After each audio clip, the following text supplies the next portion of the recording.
season. Okay, listen, some people may say it's too early. No. It is never too early. Never. College football regular season is over. Field has watched the tape. He's collected intel from the teams to give us this beauty. Okay, quick disclaimer, by the way, the order was determined by the reverse order of the current standings with tiebreakers implemented by ESPN Research. So, Field, take us to the top five. Let's go to the very top here, Laura, in a big apple trade between the two teams that called New York City home, the Jets and the Giants. The Jets move up from number 7 to number 1. The Giants, of course, have their quarterback in Jackson Dart. The Jets are in desperate need of their quarterback, so they move up to take Fernando Mendoza, the presumptive Heisman Trophy winner this upcoming Saturday night, the quarterback of the number 1 team in the country. Excellent build, terrific accuracy, and just gargantuan numbers this past season. 33 passing touchdowns. Dante Moore, number 2, goes to the Las Vegas Raiders. They might need a quarterback about as badly as the Jets. They don't have all that extra draft capital that New York does from both the Sauce Gardner and the Quinnen Williams trades. Moore, a very good thrower down the field, has very creative arm angles he can tap into as well. Not this super dynamic athlete, but a good athlete for the quarterback position. Just 206 pounds and 17 career starts so far, but a guy who's been soaring up boards. Picks 3 through 5. They include, well, a lot of Ohio State guys. What else is new? Carnell Reese, who might be the safest player in the draft. He has blossomed this year. 6.5 sacks. Carnell Tate, because you have to have an Ohio State wide receiver in the first round of your mock draft every single year. And CeCe Mauigoa, his younger brother, was drafted by the Jets in the 5th round last year. Probably the most powerful, nastiest offensive lineman in the draft. This would, in this circumstance, make the Saints taking an offensive tackle in 3 straight first rounds. If they did this, Tali Fuaga probably kicks down to right guard. I would like to find the NFL team who has a bad offensive line and a good offense. If you don't have a good offensive line, you're going to struggle. Yeah, those are. It's always funny when we're in that green room at the draft field. We're like, man, there's a run on these linemen, and people are like, oh, where are all the quarterbacks? Where are all the big time playmakers?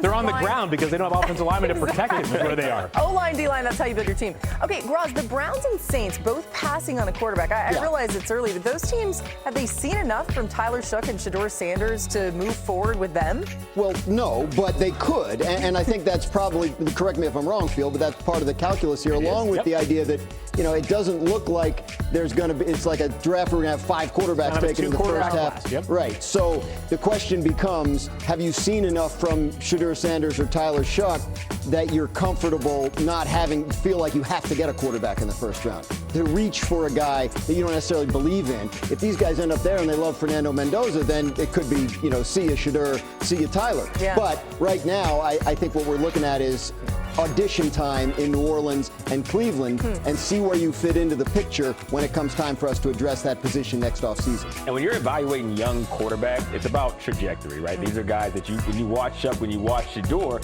you're seeing them get better rapidly over the last few weeks. And if that continues throughout the remainder of the season in a hard part with inclement weather in Cleveland, the way Shough was able to have a comeback win against the Buccaneers, like those things that matter to an organization to say there's at least enough here to build on where we can go fill one of these other holes. Yeah, Phil, you have one more quarterback going in the first round. Fill us in on that one. Yeah, I'm starting to get skeptical that Ty Simpson from Alabama will even declare for this year's draft class, but I have him going 31st overall to the Los Angeles Rams, who, by the way, also would pick 9th in this scenario because of that trade last year with the Falcons. Simpson has seen his stock drop over the past probably month or so. This past week against Georgia, kind of got eaten alive by that excellent Georgia defense. He's a very accurate passer when he has a chance to set his feet. He does have a hose as well when he can put his body weight into it.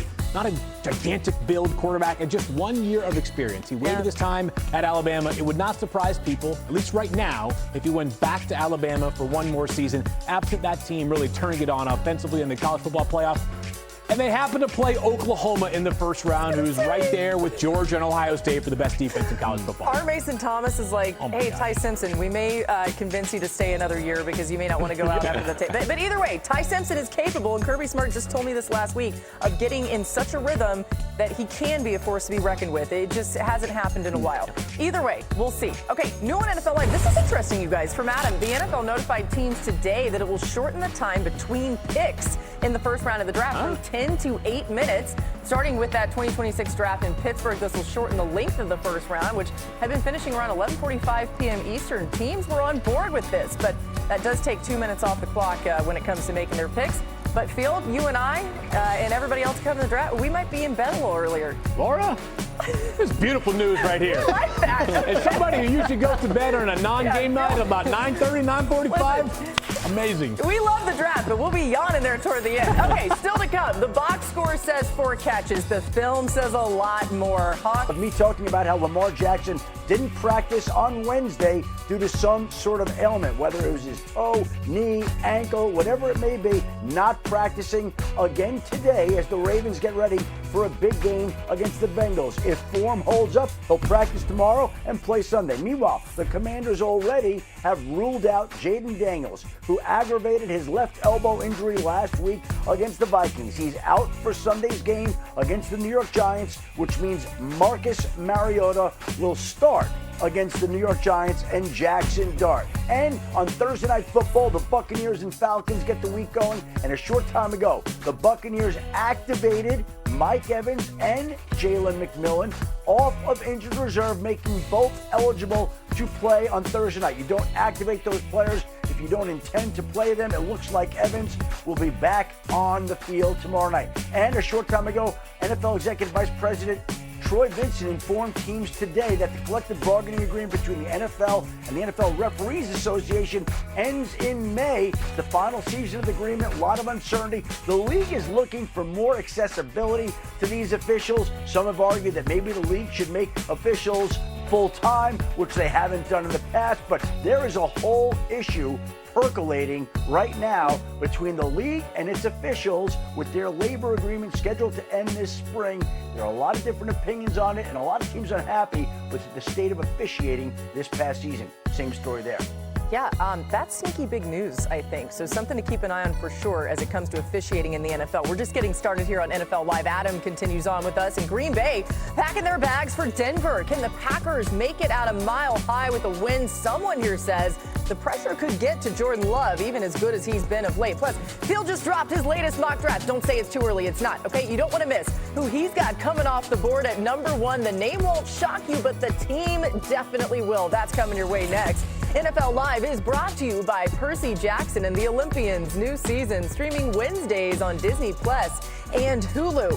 Field, I can't wait for your mock draft. I've already seen it. Excited, yes. The internet seemed to love it, which is always refreshing. Who's the team? Wow. The teaser of the team is the Chiefs have a very surprising pick. Some people buy a Rolex or a Porsche for their midlife crisis. Others have a chance to return to the NFL, Brian. There's Phillip Rivers at Colts practice. The spry 44-year-old was officially signed to Indy's practice squad today. The veteran quarterback played 17 years in the NFL, but definitely wasn't looking to return to the field. Comes to a team that has plenty of injuries in the quarterback room. Here's how it went down from Shane Steichen and Rivers himself, new on SportsCenter. Tuesday, he was in the hotel thinking it over. He called us. Me and Chris were in the office. Said, "What do you think?" He said, "Dadgummit, let's freaking go."